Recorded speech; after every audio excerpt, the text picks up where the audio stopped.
180-day loop, episode 48, along the Illinois. Woo! Maybe, don't cheer yet. A little early. There we go. Let's stay in the middle of the channel from now on. No kidding. After getting Molly ungrounded, we puttered over to Heritage Harbor, a marina just north of Starved Rock Park on the Illinois River. After checking out her running gear as best we could, we concluded that Molly was undamaged. My cousin Julie and her husband Daryl stopped by for a visit, as they lived nearby, and we planned on taking them for a boat ride that afternoon. Just as we were getting ready to go, a fellow walked by on the dock, shaking his head at us. "I wouldn't head out there if I were you," he said. As we gazed at the sky, we could see that he was right. The black clouds of the afternoon thunderstorms were thickening. When we set out on the morning of July 14th, the weather was bright and clear. We passed the rocks by Starved Rock Park, saw the first of many commercial barges that day, and goggled at the giant field of lily pads in full bloom that carpeted the edge of the river. Upon our approach to Starved Rock Lock and Dam, we were told that we would have to wait while the commercial traffic worked its way through the lock. The lock attendant suggested that we pull off to the east while we waited. We decided to tie off on one of the large caissons. This turned out to be kind of interesting because we weren't entirely sensitive to how strong the current was. We watched the downstream tug and barges go through the lock. Then it was our turn. After I got us tied onto the bollards, the lockmaster came by to say hello.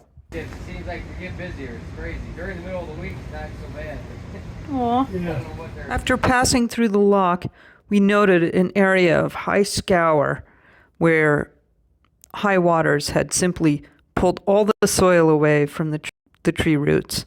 The destination that night was the South Shore Boat Club. Boat clubs are a little different than marinas. They cater especially to their members, not to transient boaters. They were super nice, but were so busy at the bar that they could barely make the time to take our money. That night, the weather turned rough, and a fierce, grumbly, full of lightning flashing black cloud passed overhead. The sky had that eerie half-light with a little glow in it that bodes for possible tornadoes. In that strange semi-light, punctuated by lightning flashes and occasional rumbles, we witnessed the silent passing of a night barge, its quiet procession barely making a ripple in the river in the stillness of the night. In the morning, we headed on to our next destination, a place we'd chosen somewhat randomly, Hamm's Holiday Harbor. It sounded nice. As we entered the somewhat treacherous waters, we had to pick our way through shallow water and knocked over markers. Huge decommissioned tugs stood on either side of the entrance to the harbor, and as we picked our way along, we could barely figure out where we were supposed to go. Richard Hamm himself came out and waved us to a slip on one of his docks. The docks were older, with older stanchions, but the power worked, and all seemed well. After securing Molly, we took a walk around the facility. We were the only transient boat spending the night, and most of the slips were empty.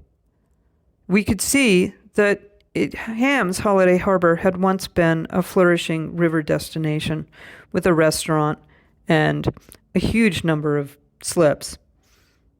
Now it appeared to be a boneyard for decommissioned tugs and other massive boats. The sky was dark and getting darker. The gloom began to settle through the trees. The boats around us creaked and whined. And suddenly, near us, someplace near us, a tornado siren began to blare. It blared and blared and blared, running like 5 minutes to let everyone know. We hastened back to our boat and hunkered down, hoping against hope that the tornado wouldn't land on us. A little scary with all this old weird metal shit everywhere. The heavens opened up, and with a crash and a bang, the power suddenly went out. We sat in the dark, marveling, somewhat terrified, and watching, as in the distance, we saw the faintest of light come traveling through the trees. It was Richard Hamm, come to check on his marina. It was definitely a knuckle biter.